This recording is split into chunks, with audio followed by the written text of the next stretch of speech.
বোরহানউদ্দিনের হাত কেটে ফেলে দিল, যে হাত দিয়ে গরু কুরবানি দিয়েছিল। এই জুলুমের কথা যখন শাহজালাল ইয়ামানি মুজাররিদি শুনলেন, নিজেকে আর স্থির রাখতে পারেন নাই। আল্লাহর ওলি সুদূর দিল্লি থেকে রওনা দিলেন। এই জমিনে এত বড় জুলুম একটা শিশু বাচ্চার সাথে করা হলো, একটা বাবার সাথে করা হলো। আমি শাহজালাল থাকতে জুলুম আর হতে দেওয়া যাবে না। তিনি চলে আসলেন, গর্গবিন্দ পলায়ন করলো। আল্লাহর জমিনে শাহজালাল ইয়ামানি ইনসাফ প্রতিষ্ঠিত করলেন। একবার জোরে বলবেন কি আল্লাহু আকবার। আপনারা শাহজালালের উত্তরসূরি, ইনসাফের পক্ষে আমাদের থাকতে হবে। কথা ঠিক আছে কিনা? আল্লাহর ওলিদের পক্ষে, রাসূল কারীমের ইজ্জতের পক্ষে জীবনের শেষ সময় পর্যন্ত আপনাদের থাকতে হবে। কারণ আপনারা হযরত শাহজালাল রাহমাতুল্লাহ আলাইহি দেশের সন্তান, তাদের উত্তরসূরি হযরত আল্লামা সাহেব কেবলা ফুলতুলি রাহমাতুল্লাহ আলাইহি ওলিদের উত্তরসূরি। কথা বলেন ঠিক আছে কিনা? এইগুলি আল্লাহর গজব, এইগুলি আল্লাহর গজব। নবী বললেন ওদাউল আমানা, আমানত নষ্ট হয়ে যাবে, আমানত নষ্ট হবে, আমানত বলে কিছু থাকবে না। কেউ কাউকে বিশ্বাস করতে চাবে না। আজকে সন্তান মাকে বিশ্বাস করে না, মা সন্তানকে বিশ্বাস করতে পারে না, বাবা সন্তানকে বিশ্বাস করতে পারে না, সন্তান বাবাকে বিশ্বাস করতে পারে না। আমানত মরে গেছে যদি বুঝতে চান, 2-4-5 লক্ষ টাকা স্টাম্প ছাড়া, কাগজ কলম ছাড়া হাওলাত দিয়ে দেখেন, আমানত মরে গেছে। জীবনে কোনোদিন দেখেন নাই কোনো মা কুকুর বাচ্চা রেখে পালিয়ে চলে গেল?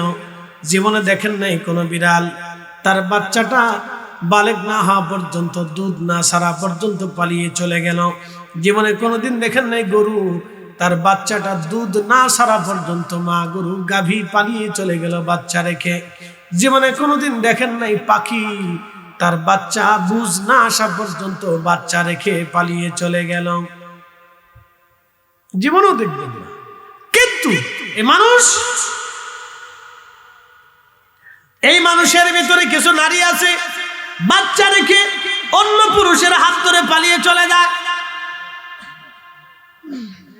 কিছু পুরুষ আছে সন্তান জন্ম দিয়ে আর এই স্ত্রীকে ডিভোর্স দিয়ে অন্য জায়গায় বিয়ে করে, তারপরে ওই সন্তানের আর ওই পিতা ওই সন্তানের খোঁজ নেয় না, খাবারও দেয় না, ভরণ পোষণও দেয় না, অর্থ করিও দেয় না।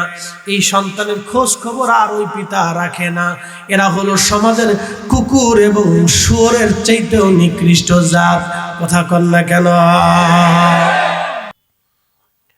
আল্লাহর নবী বলেন ওয়াদাউল আমানা, আমানত ধ্বংস হয়ে যাবে। যে সময় তোমরা দেখবে আমানত উঠে গেছে, আমানতের প্রচুর পরিমাণে খেয়ানত আসবে, তখন তোমরা কিয়ামতের অপেক্ষা করতে থাকো। নবী বলেন উম্মত রে, মুনাফিকের 3টা আলামত আছে। 1 নাম্বার কথায় কথায় মিথ্যা বলে, 2 নাম্বার আমানত রাখলে খেয়ানত করে, 3 নাম্বার ওয়াদা করলে বরখেলাপ করে। এটা মুনাফিকের আলামত। মুনাফিকের আলামত 3টা: কথায় কথায় মিথ্যা বলে, আমানত রাখলে খেয়ানত করে এবং ওয়াদা করলে বরখেলাপ করে। আমার উম্মত এই 3 গুণ যদি এই 3টা বদ গুণ কারোর মধ্যে যদি তোমরা পাও, তাহলে বুঝবা সে নিঃস্বার্থভাবে মুনাফিক। ও মুনাফিক, ইন্নাল মুনাফিকিনা ফি দারকিল আসফালি মিনান নার। মুনাফিকদের জায়গা হবে জাহান্নামের একবারে নিম্নতম নিকৃষ্টতম জায়গা, যেখানে কাফেররা পর্যন্ত জায়গা পাবে না। দুনিয়াতে আরো একটা মুনাফিক আছে। বলে হুজুর কোন মুনাফিক? সূরা মুনাফিকের ভিতরে আল্লাহ তাদের পরিচয় দিয়েছেন। এই মুনাফিক হলো টুপিওয়ালা মুনাফিক, এই মুনাফিক হলো দাড়িওয়ালা মুনাফিক, এই মুনাফিক হলো জুব্বাওয়ালা মুনাফিক, এই মুনাফিক হলো সেজদা দেনেওয়ালা মুনাফিক, এই মুনাফিক হলো হজ করনেওয়ালা মুনাফিক। বলে হুজুর এরা আবার কারা?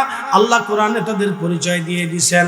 ওয়ালিল্লাহিল ইজ্জাতু ওয়ালিরাসূলিহি ওয়ালিল মুমিনিনা ওয়ালাকিন্নাল মুনাফিকিনা লা ইয়ালামুন।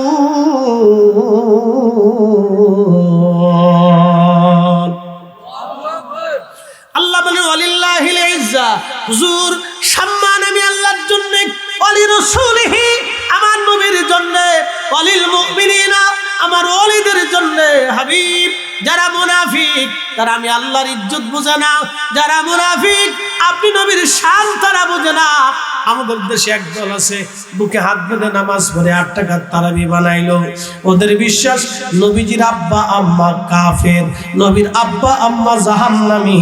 যারা রাসূলের আব্বা আম্মাকে জাহান্নামী বলে, আমরা তাদেরকে মুসলমান মনে না করে আমরা কোরআনের ভাষায় তাদেরকে মুনাফিক মনে করি। এই কথা বলেন না কেন? ঠিক আছে না? ও টুপিওয়ালা মুনাফিক, জুব্বাওয়ালা মুনাফিক। আল্লাহ রাসূলের শান ও ইজ্জতকে ছোটখাটো করে যারা বলে ওরা মুনাফিক। আমি বলি নাই, আমার রব বলেছেন তারা মুনাফিক, তারা মুনাফিক, তারা মুনাফিক, তারা মুনাফিক।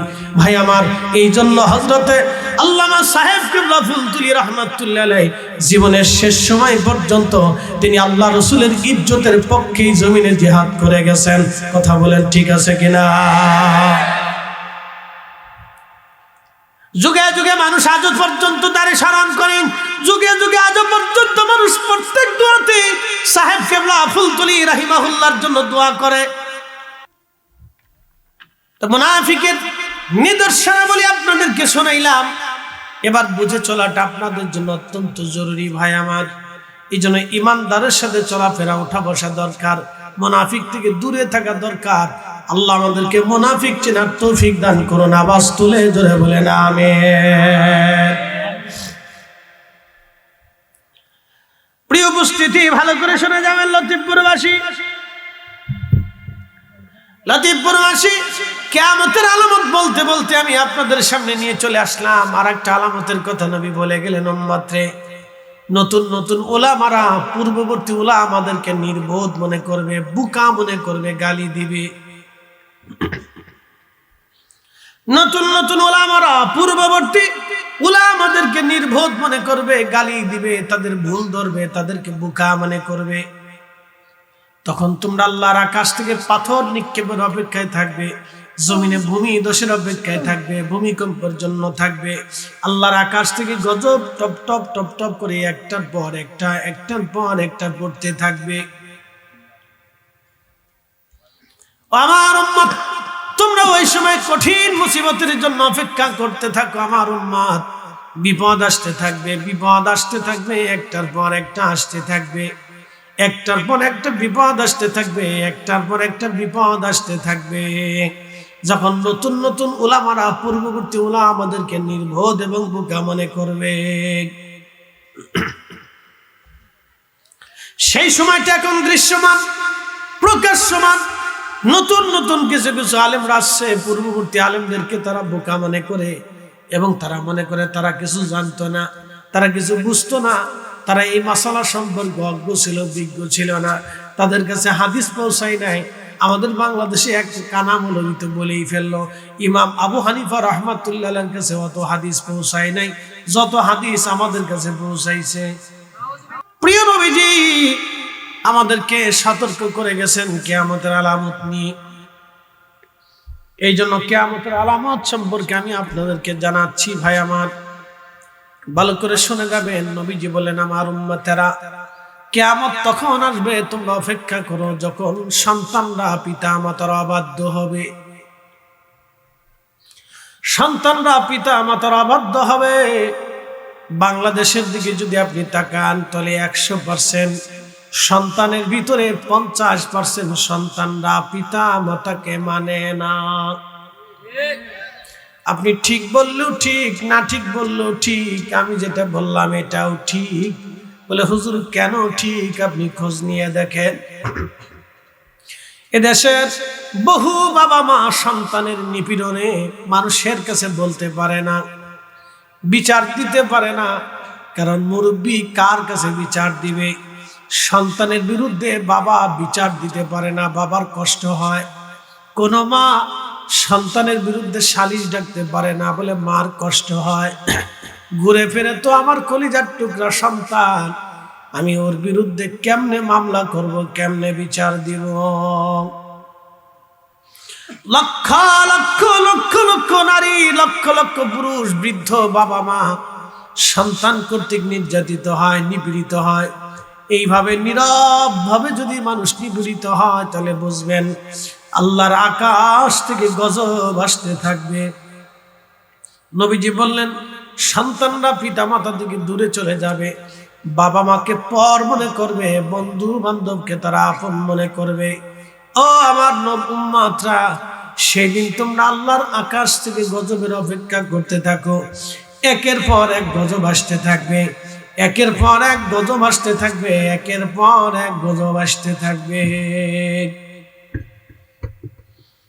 পিতা মাতারা বাধ্য হবে সন্তান, তখন তোমরা কিয়ামতের জন্য অপেক্ষা করো। আমার উম্মত, বড় কঠিন, বড় কঠিন।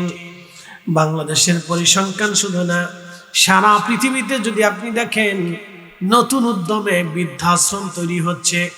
উন্নত বিশ্বের দিকে যদি আপনি তাকান তো দেখবেন সন্তানরা বড় হয়ে যাওয়ার পরে যার যার মতো কাজ করে, বিয়ে শাদী করে তারা আলাদা হয়ে যায়।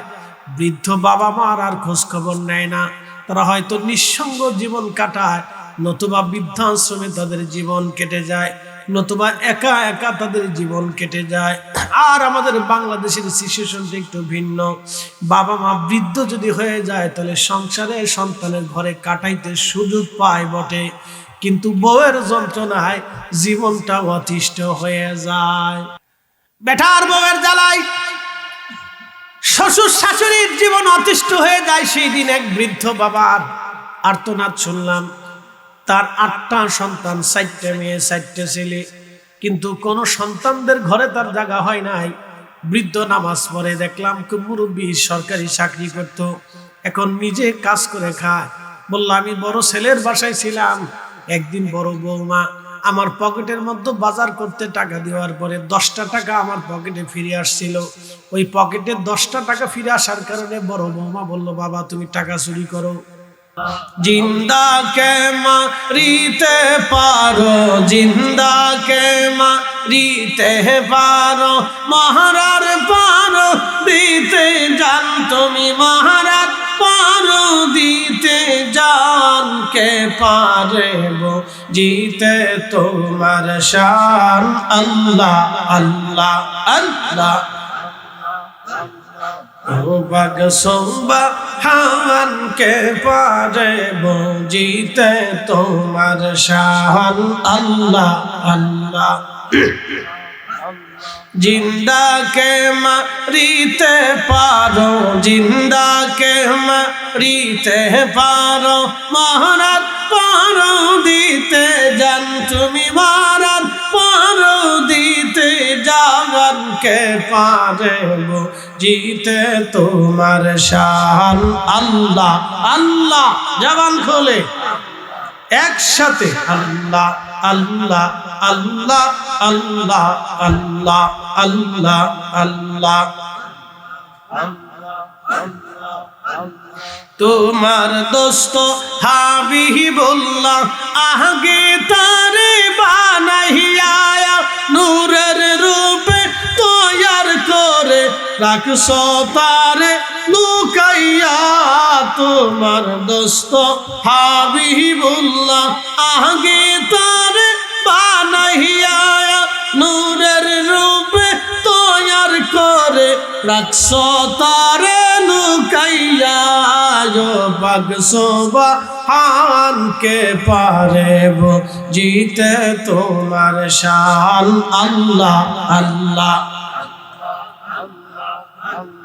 জিন্দা কে মারিতে পারো, জিন্দা কে মারিতে পারো, মহারার পারো দিতে জান তুমি, মহারার পারো দিতে জান, কে পারেব জিতে তোমার শান। আল্লাহ আল্লাহ আল্লাহ জিন্দা কে মারিতে পারো, জিন্দা কে মারিতে পারো, মহারার পারো দিতে জান, কে পারেব জিতে তোমার শান। আল্লাহ আল্লাহ আল্লাহ আল্লাহ আল্লাহ আল্লাহ আল্লাহ।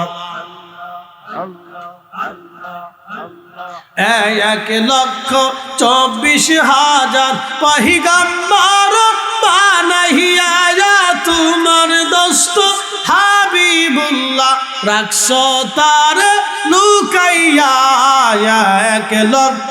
1,24,000 পয়গম্বর বানাইয়া তোমার দোস্ত হাবিবুল্লাহ রাখছ তার লুকাইয়া পাক সুবহান কে পারে জিতে তোমার শান আল্লাহ আল্লাহ আল্লাহ জিন্দা কে মারিতে পারো জিন্দা কে মারিতে পারো মহারার পারো দিতে জান কে পারে জিতে তোমার শান আল্লাহ আল্লাহ আল্লাহ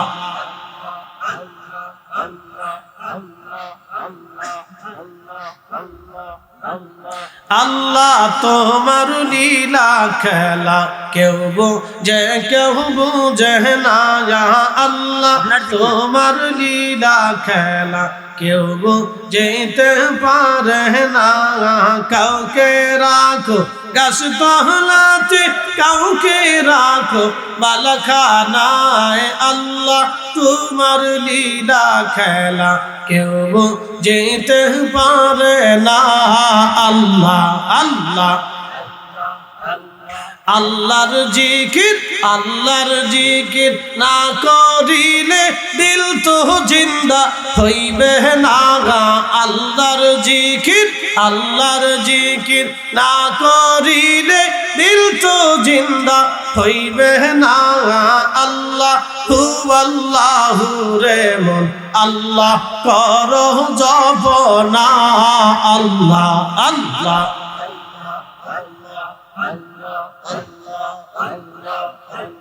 গাছ বৃক্ষ তরুলতা সবুজ গাছের কচি পাতা গাছ বৃক্ষ তরুলতা সবুজ গাছের কচি পাতা জিকিরে হ্যাঁ লাইসে মাথা নয়ন খুইলা দেখো না গো জিকিরে হ্যাঁ লাইসে মাথা নয়ন খুইলা দেখো না আল্লাহ খুব আল্লাহু রে মন আল্লাহ করো জপনা আল্লাহ আল্লাহ আল্লাহর জিকির না করিলে দিল তো জিন্দা হইবে না গো আল্লাহর জিকির না করিলে দিল তো জিন্দা হইবে না আল্লাহ খুব আল্লাহু রে মন আল্লাহ করো জপনা আল্লাহ আল্লাহ আসমান জমিন গ্রহ তারা আল্লাহর জিকির করে তারা আসমান জমিন গ্রহ তারা আল্লাহর জিকির করে তারা মানুষ হইয়া তোমরা কেন আল্লাহর জিকির করো না মানুষ হইয়া তোমরা কেন আল্লাহর জিকির করো না আল্লাহ খুব আল্লাহু রে মন আল্লাহ করো জপনা আল্লাহ আল্লাহ আল্লাহর জিকির না করিলে দিল তো জিন্দা হইবে না গো আল্লাহর জিকির না করিলে দিল তো জিন্দা হইবে না আল্লাহ খুব আল্লাহু রে মন আল্লাহ করো জপনা আল্লাহ আল্লাহ জবান খোলে আওয়াজ তুলে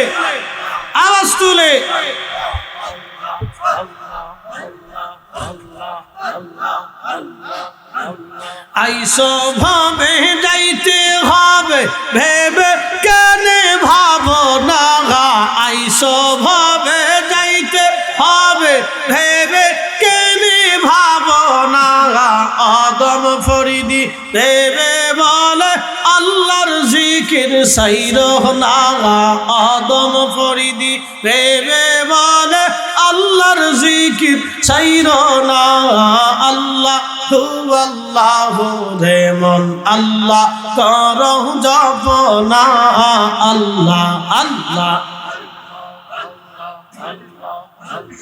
আল্লাহর জিকির না করিলে দিল তো জিন্দা হইবে না গো, আল্লাহর জিকির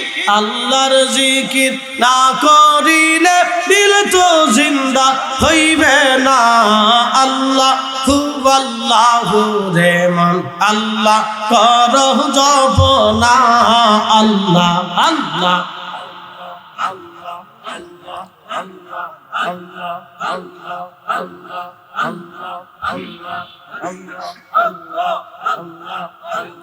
আল্লাহর জিকির না করিলে দিল তো জিন্দা হইবে না, আল্লাহ আল্লাহ রে মন আল্লাহ করো জপনা, আল্লাহ আল্লাহ আল্লাহ আল্লাহ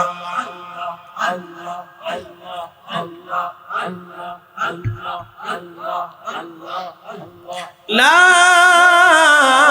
ইলাহা ইল্লাল্লাহু মুহাম্মাদুর রাসূলুল্লাহ সাল্লাল্লাহু আলাইহি ওয়াসাল্লাম। আল্লাহ আমাদের কি কথা কাটা গেল, রাষ্ট্র ভাগ পায় না, তো রাষ্ট্র ভাগ পেলে তাহলে রাষ্ট্র কি করেছে? কেন তাদের চিকিৎসা হবে না?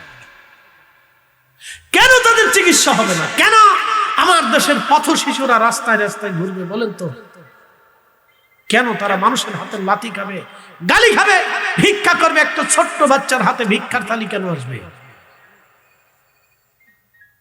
কেন একটা ছোট্ট বাচ্চার হাতে, যখন তার হাতে কলম থাকার কথা ছিল, তখন সে দাঁড়ে দাঁড়ে ভিক্ষা করবে দুমুঠো ভাতের জন্য, খাবারের জন্য? কেন সে ভিক্ষা করবে? কারণ কি? এই জন্য আল্লাহ রাসূল বলছেন তোমাদের জন্য গজব অপেক্ষা করবে যদি রাষ্ট্রযন্ত্রে রাষ্ট্রের দায়িত্বপ্রাপ্ত ব্যক্তিরা যদি রাষ্ট্রের সম্পদকে নিজেদের মতো ভাগ বাটানো করে শরীয়তবাদী সিটারি করে খাও, তাহলে উম্মাত তোমরা আল্লাহর আকাশ থেকে পাথর নিক্ষেপের অপেক্ষায় থাকো, ভূমিকম্পের অপেক্ষায় থাকো। বালা আসবে, তোমাদের জন্য বড় বড় রোগ আসবে, ডায়াবেটিস আসবে, ক্যান্সার আসবে, তোমাদের হাড়ে নষ্ট হবে, কিডনি পচে যাবে, তোমাদের কলিজা পচে যাবে, তোমাদের লিভার পচে যাবে, তোমাদের শরীরের ভিতরে আমি আল্লাহ ক্যান্সার ঢুকিয়ে দিব, মহামারী রোগ ঢুকিয়ে দিব, তোমাদের চোখের সামনে তোমাদের আপনজনেরা ধুকে ধুকে ধুকে ধুকে মরবে। কোন ওষুধ থাকবে না, চিকিৎসা হবে, ডাক্তার বড় বড় রোগী দেখবে, কিন্তু কোনো ফয়সালা হবে না। এগুলি আল্লাহর গজব, আল্লাহর গজব। কষ্ট হচ্ছে আপনাদের? কিসের জন্য গজব আসবে এটা আমি আপনাদেরকে বুঝাচ্ছি। আমি আমার ব্যক্তিগত মত থেকে বলিনি, আল্লাহ রাসূল যেভাবে বলছেন আমি সেটা আপনাদেরকে ব্যাখ্যা করে শোনাচ্ছি। এখন যদি কারো গার উপরে যায় পড়ে, তাহলে ওটা আমার দোষ না। কি কথা ঠিক আছে কিনা? এটা যদি কারো শরীরের উপর যায় পড়ে যায়, তাহলে বাপ এটা আমার দোষ দিয়ে। এটা আল্লাহ রাসূল 1450 বছর আগে বলছিলেন, সেটাই আমি বলছি। মনে রাখবেন, আকাশ ভেঙে যাবে, পৃথিবী পুড়ে যাবে, সাগর শুকিয়ে নিঃশেষ হয়ে চৌচির হয়ে যাবে, কিন্তু আল্লাহর রাসূলের কথা এবং আল্লাহর কোরআনের বাক্য এক চুল পরিমাণ মিথ্যা হবে না, হবে না, হবে না। কথা বলে ঠিক না? চুল পরিমাণ মিথ্যা হবে না, ডান বাম হবে না। লা তাবদীলা কালিমাতিল্লাহ, আল্লাহর কালামের পরিবর্তন হবে না। আল্লাহ যাহা বলেছেন রাসূলকে, রাসূলের কালামের কোনো পরিবর্তন হবে না, কোনো পরিবর্তন নেই। যেটা বলছে ওটাই। এখন দায়িত্ব কাদের? আমাদের ভালোই ঠিক, আমরা ভালো হইলেই সব ঠিক। প্রিয় উপস্থিতি হাজিরিন, এই যে শীতকাল এসেছে, কুকুর বাচ্চা দেয়, একটা কুকুরের 8টা বাচ্চা হয়, 10টা বাচ্চা হয়, 6টা 7টা হয়। জীবনে কোনোদিন দেখেছেন কুকুরের বাচ্চারা দুধ না সারা পর্যন্ত কোন মা কুকুর বাচ্চা রেখে পালিয়ে চলে গেছে? দেখছেন জীবনে? কোন কুকুর 8টা 10টা বাচ্চা হয়েছে, ওই বাচ্চা রেখে কুত্তা পালিয়ে চলে গেছে, মা কুকুর বাচ্চা দুধ না সারা পর্যন্ত? দেখছেন? অর্থাৎ পশু পাখিদের হচ্ছে ওটা সাবালেক হয় কখন, যখন দুধ ছাড়াই দেয়। আর কুত্তা সাবালেক হয় কখন জানেন? তখন যে ঠ্যাং উঁচা করে যখন পেশাব ছাড়ে। মনে রেখে মাসলা।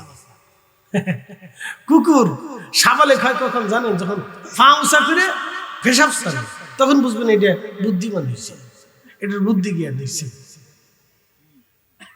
আর আমরা দেশের পোলাপান 7 বছর পরে সাবালেক হয়, 7 বছর পর্যন্ত হাতে দাঁড়ায় পেশাব করে। হ্যাঁ, এরপরে একটু বসে পেশাব করা শিখেছেন, এখন বসার দরকার, হাতে দাঁড়াই পেশাব করে। আর কুত্তা দাঁড়ায় যখন পেশাব করবে পা উঁচা করে, তখন বুঝবেন এটা কিছু বুঝাইছে। খুব মনোযোগ দিবেন।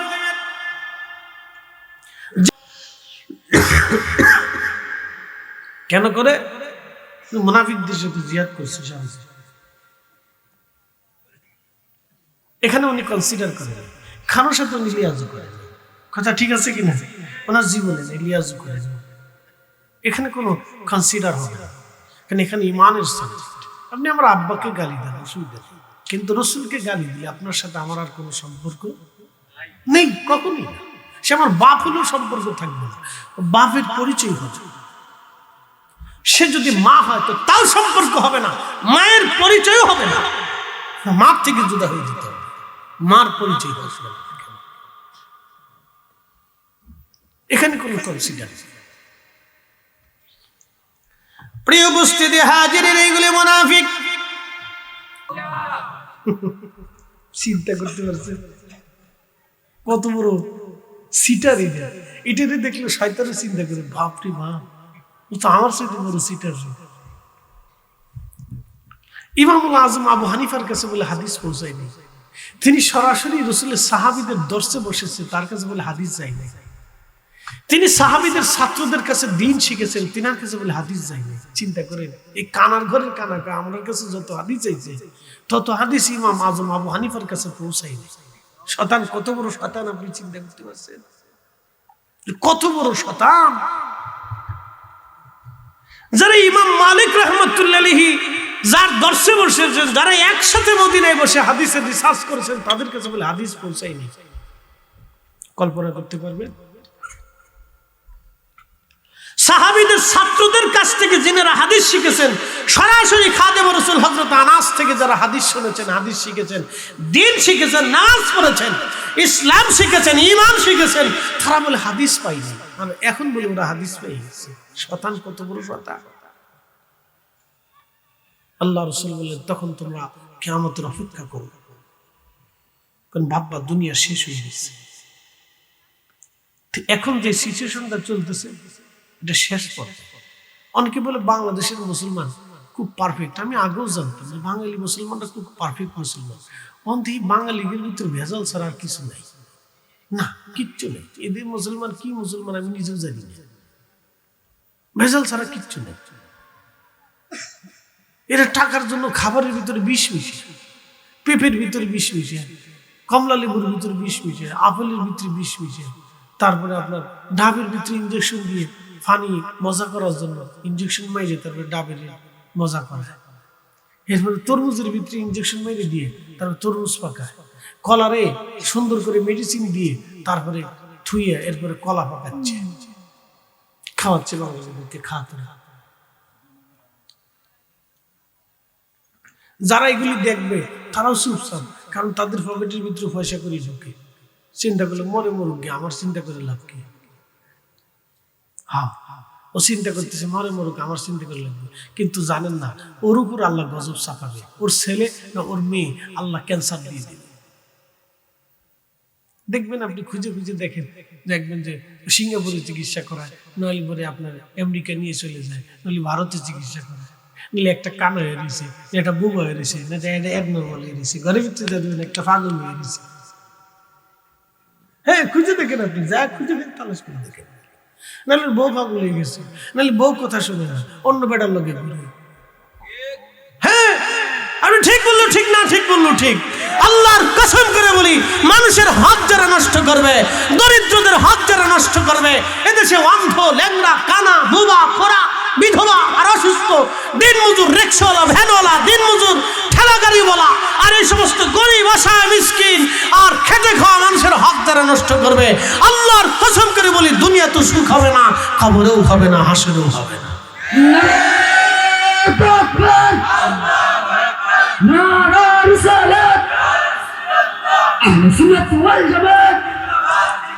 জিন্দাবাদ জিন্দাবাদ মুফতি জয়নুল ফরিদি সাহেব। বুঝতে কি কোনো অসুবিধা হচ্ছে আপনাদের? রাগটাগ হচ্ছে নাকি আপনারা? হুজুর আজকে কি ওয়াজ করতেছে বুঝতেছি না, একবারে গজবের ভিতরে ফেলাই দিল না। তবে বাঁচবে কারা? শুনে যান, বাঁচার রাস্তা আছে। বলে হুজুর বাঁচবে কারা? যারা ইমানদার, যারা মুমিন, তারা এই বিপদ থেকে আল্লাহ তাদেরকে বাঁচাবে। একসাথে বলবেন আল্লাহু আকবার। সারা পৃথিবীও যদি মহা প্লাবনে ডুবে যায়, কিন্তু আল্লাহ মুমিনদেরকে বাঁচাবে। বলে কেমনে বাঁচাবে?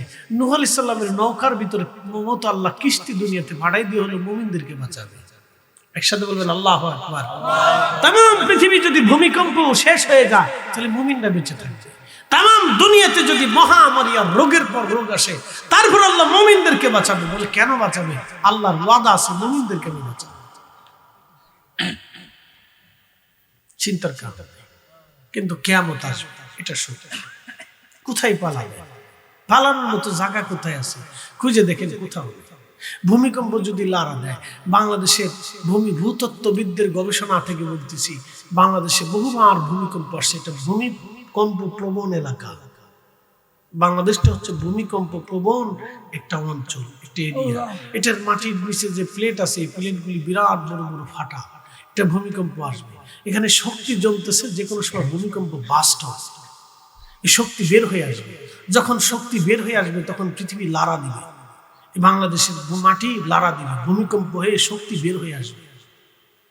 তো শক্তিটা যখন বের হয়ে আসবে, তো বিজ্ঞান বলতেছে শক্তি তো অবশ্যই বের হবে, টুডে টুমোর, 5 মিনিট পরেও হতে পারে, 50 বছর পরেও হতে পারে। শক্তি বের হয়ে আসবে। শক্তি যখন বের হবে, তখন 8 স্কেলের উপরে ভূমিকম্প আসবে। স্কেলটা এত ভয়াবহ হবে, ভূমিকম্পের মাত্রা এত মারাত্মক হবে যে এদেশের 100% বিল্ডিং এর মধ্যে 65% বিল্ডিং ভেঙে পড়ে যাবে। এদেশের এই যতগুলি ব্রিজ আছে, 100% ব্রিজের ভিতরে আপনার ওইরকম প্রায় 70-80টা ব্রিজ ভেঙে পড়ে যাবে, অকেজ হয়ে যাবে, কোনো কাজ থাকবে না। তাহলে আপনি বুঝেন উদ্ধার তৎপরতা কি হবে। 14 কোটি মানুষ ভূমিকম্পের আওতার ভিতরে থাকবে, 1 কোটি মানুষ স্পট ডেট হবে। স্পট ডেট বুঝছেন? একবারে 1 মিনিটের ভিতরে মারা যাবে। 1 কোটি মানুষ মারা যাবে স্পট ডেট। শুধু 50 লক্ষ মানুষ মারা যাবে ঢাকা শহরে, স্পট ডেট। বাকি মানুষ তিলে তিলে পরে পরে আস্তে আস্তে মারা যাবে। ল্যাংড়া, কানা, বোবা, খোরা, অন্ধ হয়ে যাবে কোটি কোটি মানুষ।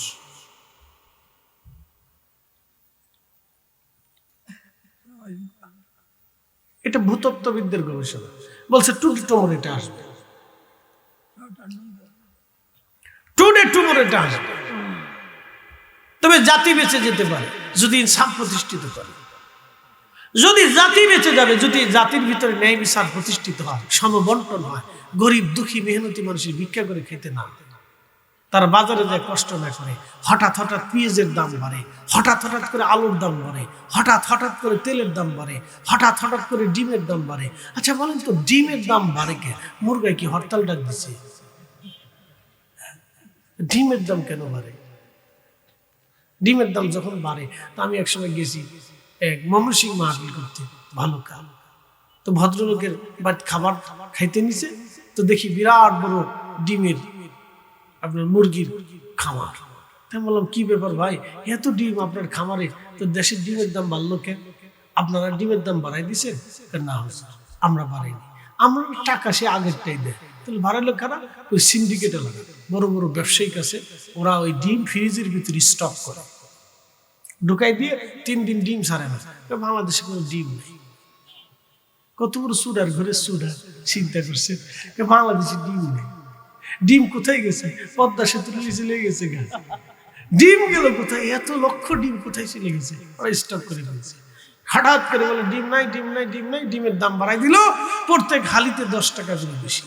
তাহলে এবার বুঝছেন যে 10 টাকা করে বেশি যদি প্রত্যেক হালিতে যায়, তাহলে প্রত্যেক দিনে আর ডিমে চলে গেলে 2.5 টাকা। তো ডিম প্রতি যদি 2.5 টাকা চলে যায়, তাহলে 1 কোটি ডিমও যদি ছাড়ে, তাহলে কত কোটি টাকা আসলে আপনি হিসাব করে ছাড়েন। এইভাবে প্রত্যেক গরিব মানুষের কাছ থেকে, পকেট থেকে, ব্যক্তিদের কাছ থেকে, পকেট থেকে টাকা, কোটি কোটি টাকা সিন্ডিকেটরা হাতাইয়া চুরি করে নিয়ে চলে গেছে। কথা বলেন না কেন? আসতে বলবেন না, জোরে বলেন। আপনার মতো আমার মতো এরকম পয়সাওয়ালা তো সবাই নাই। সারাদিন পরিশ্রম করে একটা মা ঈদ ভাঙতে ভাঙতে ভাঙতে ভাঙতে ভাঙতে ভাঙতে মা 500 টাকা রুজি করে ঢাকা শহরে, বড় বড় শহরে আশেপাশে যায় দেখবেন, ঈদ ভাটায় যায় দেখেন বহু নারীরা কাজ করতেছে। আছে না ভাই? মহিলারা কাজ করে, বেতন কম। মহিলারা কাজ করলে তাদের বেতন কম দেয়, বলে কাজ বেশি করতে পারে না তো বেতন কম আসে। মহিলা কাজ করে সারাদিন পরিশ্রম করে একটা মা 500 টাকা রুজি করে সন্তানের মুখে দুমুঠো খাইতে দিতে যায়। একটা ডিম কিনতে গেলে বাচ্চাটা কাঁদে, মা ডিম দিব না, পরে। ওই মহিলা যখন ডিম কিনতে যায় তখন মহিলার হাত কাঁপে, হৃদয় কাঁপতে থাকে, হাত ডিমের দাম বেড়ে গেল, পেঁয়াজের দাম বেড়ে গেল, বাচ্চারে কি খাও। ঠিক সেই হাহাকারটা শুধু ওনার পর্যন্ত থাকে না, সেই হাহাকারটা আল্লাহর আরশ পর্যন্ত যায় কাঁপে। এই কথা কর না কেন? ঠিক আছে কিনা? আর যারা এইভাবে গরিব মানুষের টাকা লুট করে খায়, ওদের বাড়ি যায় খুঁজ দিয়ে দেখেন সুখ নেই। আর ওর বউ অন্য বেটার সাথে চলে গেছে, ওর মেয়ে অন্য বেটার সাথে ঘুরতেছে, আর না হয় ওর ফুলা অন্য বেডি লিয়ে ঘুরতেছে। যাই দেখেন খোঁজ, সুখ নেই, সুখ নেই। যদি মিথ্যা কথা হয় তাহলে খোঁজ নিয়ে যায় দেখেন, 2-4টা খুঁজে খুঁজে যায় দেখেন, দেখবেন যে সুখ নাই।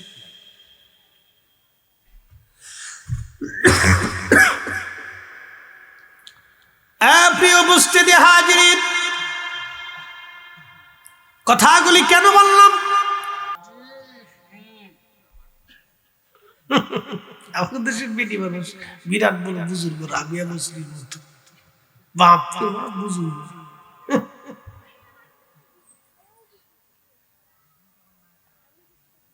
বিরাট বুজুর্গ বেটি।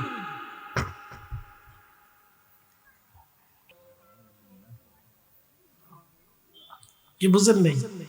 তো মুরব্বী বলতেছে, জীবনের শেষ সময় বৃদ্ধকালে সন্তানের টাকা চুরি করার অপমান আমি সহ্য করতে না পেরে চলে আসছি। বললাম যে না, নিজে প্রয়োজন মতো ভিক্ষা করে খাবো, তো এই সংসারে, বাচ্চার সন্তানের সংসারে অশান্তি করে আমার বউ আর সন্তানের ভিতরে ঝগড়া ফাসাতে হবে, এগুলি নিয়ে বিতৃষ্ণা বাড়বে, অশান্তি বাড়বে, চলে আসছে। বলেন তো, এই বৃদ্ধ লোকের সাথে ওই মহিলা জুলুম করছে। আরে সন্তানের টাকা যদি বাপ সাবু খেয়ে ফেলে দেয়, তারপরে সন্তানের অধিকার নাই বাপের বিরুদ্ধে কিছু বলতে। কথা কেন যারা বলে, কোন সন্তানের অধিকার নাই। সন্তানের টাকা যদি মা সাবু নিয়ে চলে যায়, তাও সন্তানের কিছু বলার অধিকার নেই, কারণ এটা মায়ের অধিকার। কি কথা ঠিক আছে কিনা? বৃদ্ধ বলতেছে 10 টাকা দিয়েছে, 10টা টাকা পকেটে বেঁচেছি, ফেরত দিতে পারিনি, তাতে আমরা চোর বানিয়ে ফেলছি, আমি চলে আসছি।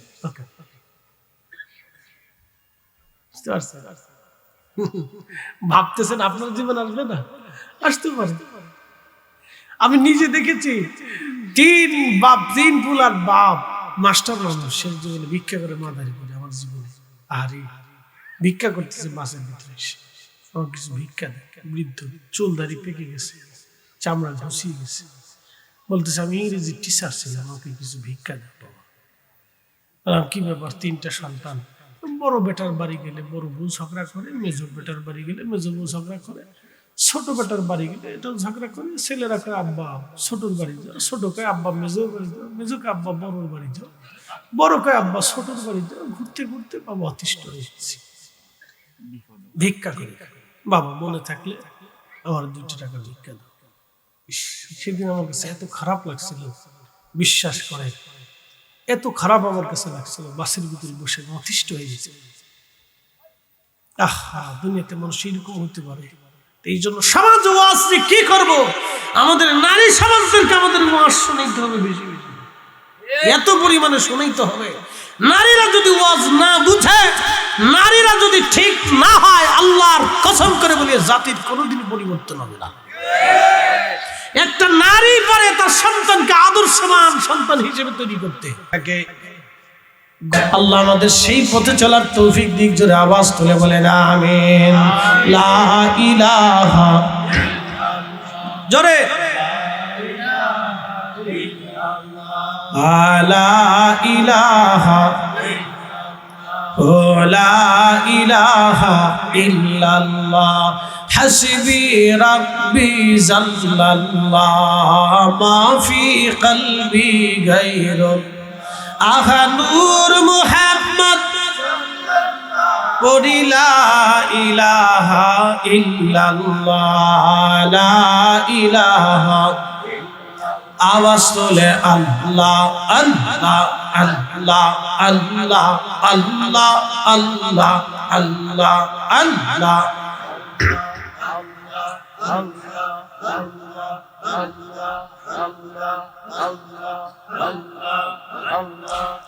পাক সুবহান কে পারে বুঝিতে তোমার শান আল্লাহ আল্লাহ।